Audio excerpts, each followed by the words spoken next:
Welcome to this week's episode of the Global Intelligence Weekly Wrap-Up for the week ending December 20th, 2024.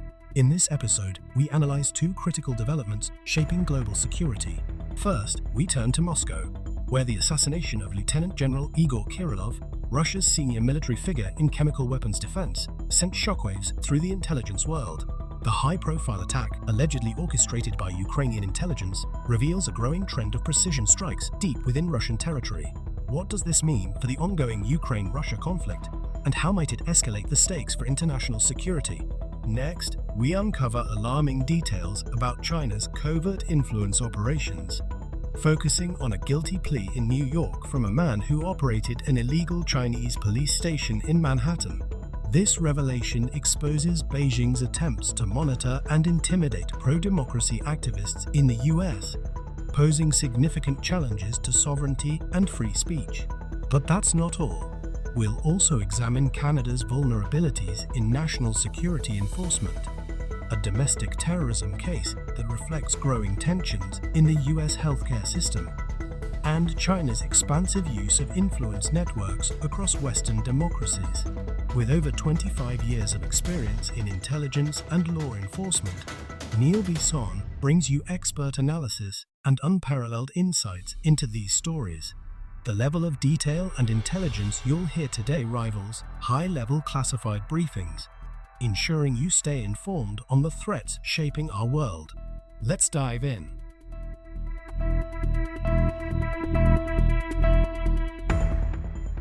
Hello everyone, and welcome back to the Global Intelligence Weekly Wrap-Up, where we analyze the latest news and events in the world of national security, foreign interference, espionage, and intelligence. I'm Neil Bisson, your host and the director of the Global Intelligence Knowledge Network. Let's get started. In our first story, we're headed to the UK for an intriguing story entitled Prince Andrew Spy Scandal May Have Further Exposed Threat Posed by China. This article highlights a fascinating yet concerning intersection of royalty, espionage, and foreign interference as it examines how relationships and influence can be exploited by state actors like China. At the center of the story is Yang Tenbo, a Chinese businessman with alleged ties to the Chinese Communist Party and the United Front Work Department. His association with Prince Andrew, a now marginalized member of the British royal family, raised alarm bells in the intelligence community.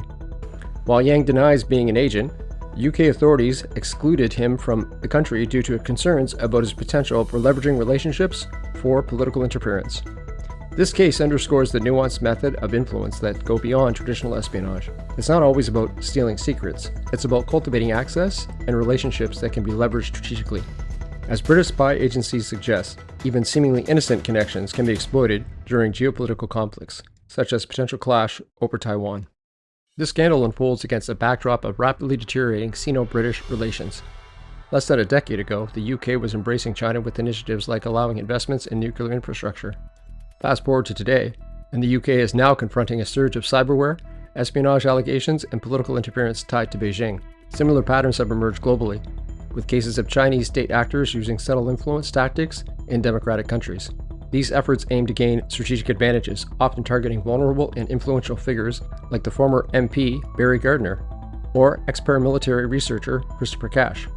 Charles Parton, a longtime observer of China, highlighted that Prince Andrew, inadvertently or not, brought much-needed attention to the risk posed by China's sophisticated tactics.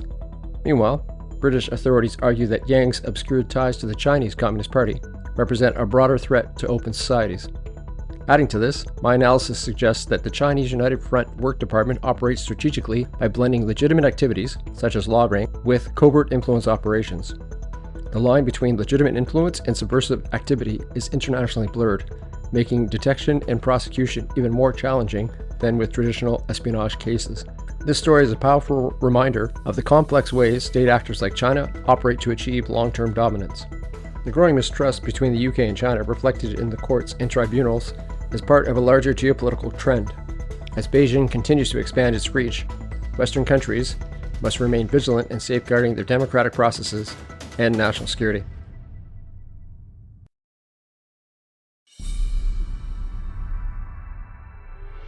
Sticking with this issue of China's influence operations, we're analyzing a fascinating story covered by The Guardian entitled How Did Yang Tenbo Become a Close Confidant of Prince Andrew? This story uncovers how the relatively unknown Chinese businessman, Yang Tambo, also known as Christopher Yang, gained extraordinary access to Prince Andrew and moved within the highest circles of British power. But more importantly, how it raises red flags about foreign influence, political intelligence operations, and vulnerabilities within influence operations. At the heart of the story is Yang Tambo, a former Chinese civil servant turned self-proclaimed entrepreneur who embedded himself in the UK's political and royal elite. Let's start off with Yang's connections to the UK. Yang was no ordinary businessman.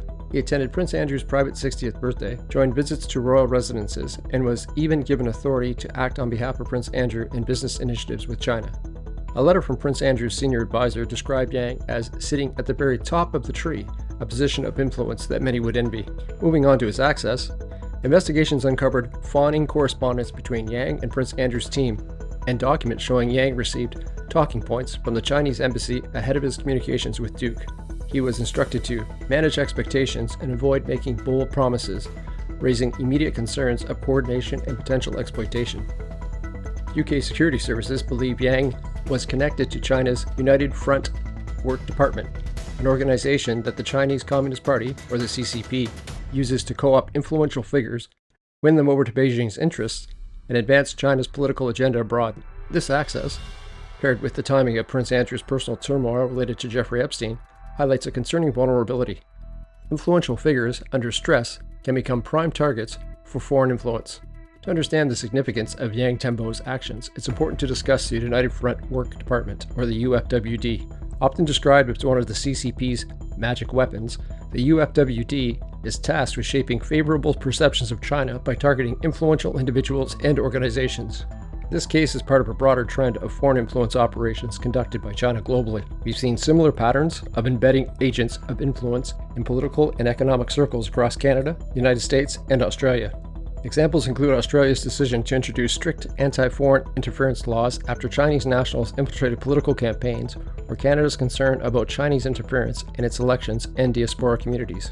Yang's long-term presence in the UK, nearly 20 years, aligns with the CCP's patient game, where operatives slowly build trust in relationships over time.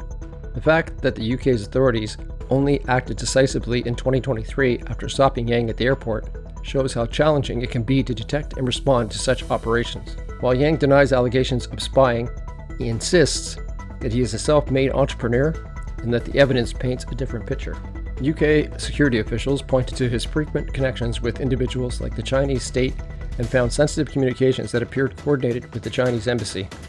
Court documents highlight that Yang's level of access to Prince Andrew was unusual, particularly the authority he was given to act on behalf of the Duke and international business dealings involving China. From intelligence perspective, this case reinforces the risk of unchecked foreign influence and the exploitation of personal vulnerabilities. Prince Andrew's situation, dealing with the immense public scrutiny, made him an ideal target for China's influence operations. What's particularly alarming is the subtlety of Yang's methods. This wasn't traditional espionage. Instead, it was a slow cultivation of trust and influence, hallmarks of the United Front's operations. This story is a clear reminder of the sophisticated tactics employed by foreign states, particularly China, to influence political, economic, and even royal institutions.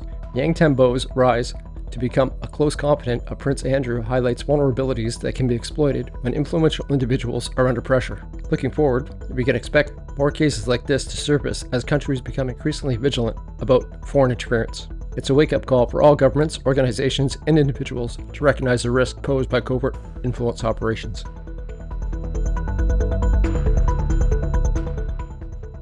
In our next story, we again focus on the UK's issues with Chinese foreign interference. The article is entitled, "Lawyer Accused of Being Chinese Spy in UK Loses Legal Challenge." It involves MI5's interference alert against Christine Lee, accused of political interference on behalf of China, and how MI5's alert was ruled lawful by the UK's Investigatory Powers Tribunal. We'll break down the ruling, its significance for foreign influence operations, and what this means for the ongoing battle against covert interference.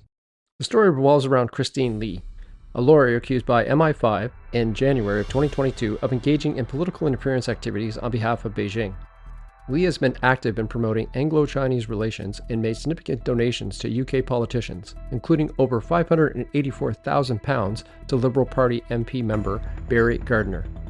The tribunal unanimously ruled that MI5 acted lawfully when issuing the alert. While much of the ruling remains secret for national security reasons, the public judgment stated MI5's concerns had a rational basis. The agency specifically accused Li of working with the United Front Work Department, the UFWD. Does this organization sound familiar? A Chinese Communist Party body known for influencing politics through cultivating relationships with key figures. The case highlights China's persistent effort to interfere in Western democracies through covert influence operations. The UFWD has been at the center of similar cases globally. In Australia, Chinese influence operations triggered reforms to foreign interference laws in 2018. Back here in Canada, concerns over the UFWD activities have dominated headlines, particularly around allegations of elections interference. And in the United States, FBI Director Christopher Wray was repeatedly warning about China's aggressive use of influence networks to target policymakers. Christine Li's case is not an isolated incident. As previously discussed just last week, Anglo-Chinese businessman Yang Tengbo, linked to Prince Andrew, was excluded from the UK over similar allegations of acting as an agent of the UFWD. Yang, like Li, denies the claims. For former MP Barry Gardner, the fallout was swift. Gardner cut ties with Li in 2022, following MI5's warning, and emphasized that her donations did not originate from an illegal source. However, the political damage was already done. Li's son, Daniel Wilkes, also felt the impact. He lost his job working for Gardner on the same day that MI5 issued the interference alert. Wilkes argued that the fallout violated his human rights, citing reputational damage and personal hardship. Yet, the tribunal ruled against him, stating MI5 had not implicated him in the interference alert. These rulings underscore the critical balance between protecting national security and safeguarding individuals' rights.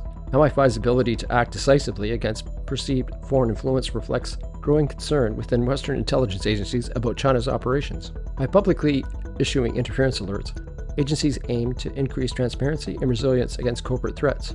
The ruling sets a precedent. The public interference in protecting national security outweighs individual privacy concerns in cases of covert foreign interference. The tribunal's decision to uphold MI5's interference alert against Christine Li is a win for the UK national security effort. It shines a light on China's continued influence operations and serves as a warning to those engaged in covert activities on behalf of foreign states. Canadian intelligence agencies have been acutely aware of the United Front Work Department's activities within Canada. The UFWD is dedicated to shaping and influence perceptions of and policy towards the People's Republic of China on a global scale through various overt and covert means. In Canada, the UFWD has been reported to engage in activities such as co-opting elites and facilitating espionage. These operations aim to stifle criticism and manipulate Canadian communities, including diaspora groups and academic institutions. The Canadian Security Intelligence Service has highlighted that the UFD's role in foreign interference, noting that the department seeks to co-opt and neutralize sources of potential opposition to CCP policies. This includes efforts to influence Canadian political parties and electoral processes.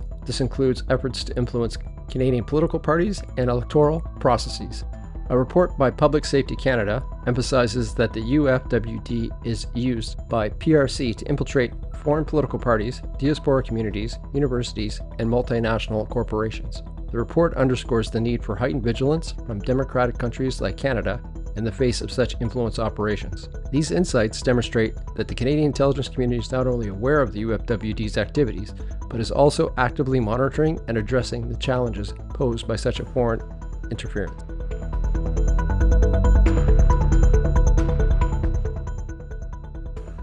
In our next story, we focus on a daring and increasingly brazen series of Ukrainian intelligence operations striking inside Russian territory. In an article entitled "Ukraine's Spies Target Russian Figures in Increasingly Brazen Attacks," we'll examine how Ukraine's security services are targeting high-profile Russian figures, including Lieutenant General Igor Kirilov, and what these operations mean for the broader intelligence landscape. The article highlights Ukraine's growing ability to strike key figures beyond the battlefield. Lieutenant General Igor Kirilov, Russia's head of chemical, biological, and radiation protection forces, was killed near his Moscow home in a remote detonated scooter bomb attack. This marks one of the most high-profile assassinations since Russia's full-scale invasion of Ukraine began. The precision and audacity of these operations are significant. Remote detonated vehicles, visual surveillance, and plausible deniability highlight advanced planning and operational skill. Striking inside Russia's capital undermines Moscow's sense of internal security, likely rattling its political and military elites. Much like the pager bomb attacks on Hezbollah by Assad, This attack demonstrates that those who may have a sense of security because of their role in the Russian military and being in their own country may, in fact, still be targeted and eliminated. The fact that Ukraine's security service, the SBU, claimed responsibility sends a clear message. Russian generals, scientists, and influencers are not untouchable, even within Moscow's Ring Road. These operations are part of a broader trend. Ukrainian intelligence has successfully targeted multiple figures in recent years, including pro-Russian politicians, military officials, and propagandists. In April 2023, a prominent war blogger, Ladlen Tatarsky, was killed in St. Petersburg by a bus turned into a bomb, allegedly delivered by an unsuspected intermediary. In August 2022, Daria Dugina, daughter of Russian ultranaturalist Alexander Dugin, died in a car bomb attack near Moscow. And more recently, a leading missile scientist, Mikhail Stetsky, was shot just days before Kirilov's death, signaling Ukraine's deep reach and coordination. While Ukraine rarely makes official statements, SBU sources have often claimed responsibility, leveraging psychological and strategic gains. These hits don't just eliminate targets, they destabilize and sow mistrust among Russian elites. Kiev-based observer Yuri Kerin suggests Kirilov's assassination could also reflect internal Russian power struggles or efforts to silence witnesses to war crimes. However, if the SBU is behind the attack, as claimed, the operation sends a chilling message. Nowhere in Russia is truly safe. From my perspective, these operations reflect Ukraine's evolving asymmetric warfare strategy. Without matching Russia's sheer firepower, Ukraine relies on precision, deception, and infiltration to weaken morale and disrupt leadership. For Russian intelligence, it's a glaring lapse of counterintelligence and security, raising urgent questions about Moscow's ability to prevent future attacks. The killing of Lieutenant General Igor Kirilov marks another escalation in Ukraine's intelligence operations. Whether through bombs, shooting, or sabotage, Ukraine's reach into Russia highlights an evolving multi-front strategy with psychological and operational impacts. Looking forward, these tactics are likely to continue, forcing Russia to reassess its internal security posture while demonstrating Ukraine's growing capabilities.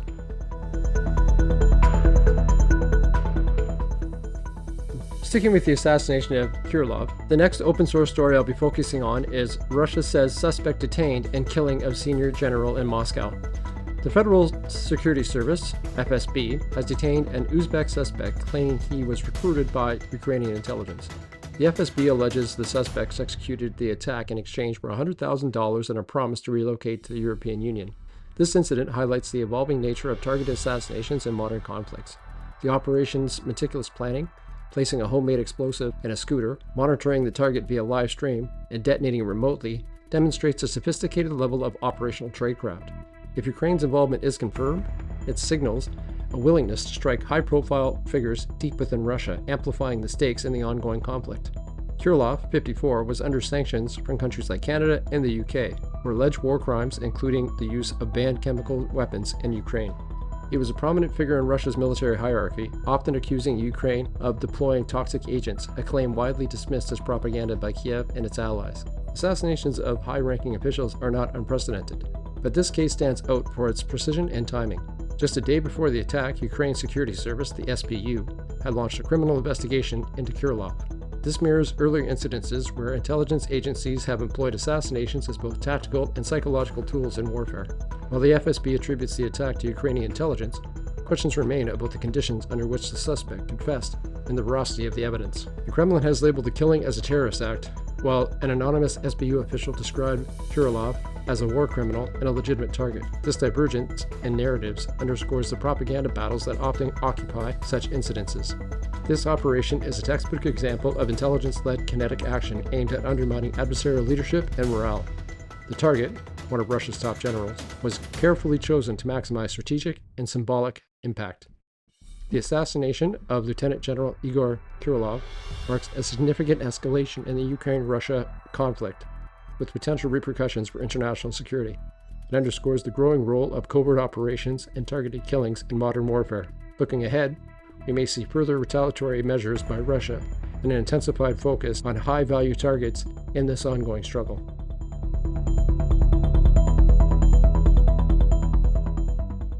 For our next story, we return to Canada and turn our attention to a headline out of Ontario, where a dentist lost his license after revelations he was previously convicted for helping Iran evade international sanctions. Some of you may remember that I discussed this story some months back and referenced how the lack of coordination between the federal and provincial systems have allowed for national security threats to evade notice or action. As such, this case raises serious questions about name change policies, international sanctions enforcement, and the broader implications for Canadian security.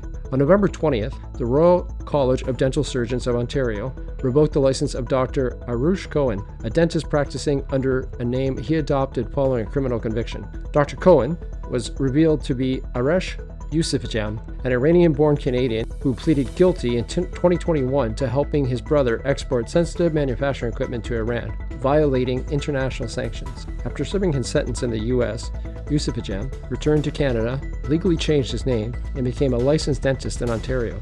His brother, also known as Amin Cohen, worked as a compliance officer. But the scheme unraveled when Canadian immigration authorities uncovered the brothers' past during deportation proceedings against Amin. The Canada Border Service Agency described the brothers' actions as undermining Canada's efforts to contain Iran, with implications for terrorism and nuclear security. The Ontario government is now reviewing its name change policies to prevent serious offenders from concealing their identities. Iran has long been a source of instability in the Middle East, leading to an axis of resistance that includes groups like Hezbollah and Hamas. The Iranian regime has also been linked to global assassination plots against dissidents and critics, including former Canadian MP Irwin Coulter. The case of the Yousafzai brothers adds another layer of concern. By circumventing sanctions and smuggling restricted equipment to Iran, their actions not only bolstered the regime, but also posed direct threats to Canada's national security. According to CBSA, these activities may have contributed to advancing Iran's nuclear ambitions, a significant concern for both Canadian and global security. This story is a cautionary tale about the vulnerabilities in Canada's name change system and the challenges of enforcing international sanctions. While name changes are often intended to protect personal privacy or safety, cases like this highlight how such mechanisms can be exploited. From an intelligence perspective, this case underscores the importance of robust background checks for individuals in sensitive professions. It also demonstrates how sanction violators can attempt to reintegrate in society under new identities, evading accountability. The revocation of Dr. Cohen's dental license marks an important step in addressing the broader risk of name change loopholes and sanctions violations. However, it also raises urgent questions about how Canada monitors and deters individuals with histories of undermining national security. We now turn to a chilling case out of New York, where Luigi Mangione, accused of assassinating United Healthcare CEO Brian Thompson, now faces an additional terrorism charge. This story highlights the intersection of domestic terrorism, corporate influence, and the growing public anger towards the healthcare system in the United States. On December 4th, United Healthcare CEO Brian Thompson was gunned down in broad daylight as he walked to a Manhattan hotel for an investor conference. Luigi Mangione, a 26-year-old computer science graduate from an influential Baltimore family, was arrested days later in Pennsylvania. Authorities have now charged Mangione with murder as an act of terrorism, citing the targeted nature of the attack and its intent to intimidate. Prosecutors described the killing as a well-planned operation designed to send a message. Mangione allegedly used a 3D printed gun, suppressor, and fake IDs to execute his plan and escape. Bullet casings at the scene were engraved with words like deny, defend, and depose, a grim reference to accusations against healthcare insurers of denying claims and delaying payouts. In his writings, Mangione expressed disdain for what he called a parasitic health insurance company and corporate greed, blaming them for the rising costs of healthcare and stagnant life expectancy in the U.S. His actions appear to have been motivated by his broader frustration with systematic inequities. The additional terrorism charge reflects the broader implications of Mangione's actions under New York law. A crime can qualify as terrorism if it is intended to intimidate a civilian populace or influence government policy. In this case, the murder of a high-profile executive in one of the busiest areas of Manhattan was not only a violent crime, but also a statement of defiance against corporate and systematic power. The tragic events also shines a light on the mounting frustration many Americans feel towards the healthcare system. In the wake of the killing, social media lit up with personal accounts of denied claims and exorbitant medical costs. While Mangione's actions were widely condemned, they appear to tap into a deeper societal anger toward healthcare inequalities in the U.S. This case, from the lens of an intelligence perspective, raises critical questions about the role of lone actors in domestic terrorism. Mangione's background, a privileged upbringing, Ivy League education, and no prior criminal record, defies the typical profile of a terrorist, illustrating how complex and varied these cases can be. Additionally, the use of a 3D printed firearm and fake identities show a level of sophistication that underscores the growing challenges for law enforcement and intelligence agencies. These tools, increasingly accessible, make it easier for individuals to carry out high-profile attacks without detection. The murder of Brian Thompson is a stark reminder of how grievances, whether justified or misguided, can manifest in dangerous and violent ways. The terrorism charges against Mangione reflects the severity of his actions and their potential ripple effects on public safety, corporate security, and the ongoing debate around healthcare reform in the U.S. For our last story this week, we'll be sticking with international intrigue out of New York City, where we take a look at an individual who pled guilty to operating a secret Chinese police station in Manhattan's Chinatown. This case highlights the growing reach of China's transnational repression efforts and their implications for American sovereignty and security. On Wednesday, 60-year-old Chen Jingpin pleaded guilty to conspiring to act as an unregistered agent of the Chinese government. Chen was charged with opening and operating an illegal overseas police station on behalf of China's Ministry of Public Security, or the MPS, in the heart of Manhattan. The station, which operated out of the office building in Chinatown, provided some legitimate services, such as helping Chinese citizens renew their driver's license. However, it also had a more sinister purpose, assisting Beijing in locating and suppressing pro-democracy activists within the United States. Chen's co-defendant, 62-year-old Harry Liu Zhengwang, is awaiting trial after pleading not guilty. Prosecutors allege that both men acted under the direct control of the MPS, violating U.S. laws and sovereignty. When FBI agents raided the station in October of 2022, they discovered that communications between the defendants and the MPS officials had been deleted from their phones, an apparent attempt to conceal their activities. This case is part of the broader U.S. effort to counter China's transnational repression schemes, which target members of the Chinese diaspora who speak out against Beijing. In recent years, similar cases have surfaced, including attempts to coerce U.S.-based Chinese nationals to return to China under threat of harm to their families. The establishment of the secret police station in the United States represents an alarming escalation in China's efforts to monitor, intimidate, and suppress dissent among the overseas Chinese community. While the station disguised itself as providing routine consular services, it acted as a hub for surveillance and harassment, undermining American sovereignty. This is not an isolated incident. In 2020, the Justice Department charged individuals working on behalf of Beijing in a campaign to force a New Jersey man to return to China. Just this past September, a former aide to New York government, Kathy Hochul, was charged with secretly acting as a Chinese agent. These cases highlight the lengths to which China will go to influence U.S. policy, cultivate relationships with American political figures, and suppress dissent at home and abroad. As a former intelligence officer, this case reveals critical vulnerabilities in how foreign governments exploit open societies like the United States. The establishment of a secret police station in Manhattan required resources, coordination, and direction from Beijing's Ministry of Public Security. It also underscores the challenge of identifying and countering covert foreign influence operations in the diaspora communities of major cities like New York. This case also highlights the importance of safeguarding free speech and dissent within the Chinese diaspora. As U.S.-based activists continue to speak out against the Chinese Communist Party, protecting them from transnational repression is crucial for upholding democratic principles. The conviction of Chen Jingpin underscores the ongoing battle between the United States and China over espionage, influence, and repression. This case is yet another reminder of the challenges posed by authoritarian regimes that seek to exert control beyond their borders. This case also reaffirms the importance of vigilance, both in protecting democratic values and ensuring the security of diaspora communities. Well, that's going to wrap it up for this week's wrap-up. Speaking of wrapping, I hope all my listeners have had their presents wrapped and are ready for the holidays. I want to wish you all a Merry Christmas and hope you get a chance to relax with friends and family and enjoy a safe and happy holiday. Until next week, stay curious, stay informed, and stay safe. Thank you for joining us for this week's Global Intelligence Weekly Wrap-Up. Every episode is built on rigorous research and expert analysis, offering you intelligence and insights comparable to high-level government briefings. From the evolving Ukraine-Russia conflict to the covert influence operations shaping Western democracies, these stories help you stay ahead in an ever-changing world. If you found today's episode insightful, please like, comment, or share it. Your support helps us reach more listeners who value staying informed about the critical issues shaping our global security landscape. be sure to visit our website, the Global Intelligence Knowledge Network, where Neil Bisson, director of the network, offers deeper commentary, resources, and professional insights on this week's stories. With Christmas and Boxing Day just around the corner, we want to wish all of you a safe, peaceful, and joyful holiday season. Thank you for being part of our engaged and informed network. As Neil always says, stay curious, stay informed, and stay safe. We'll see you next week for more essential intelligence analysis.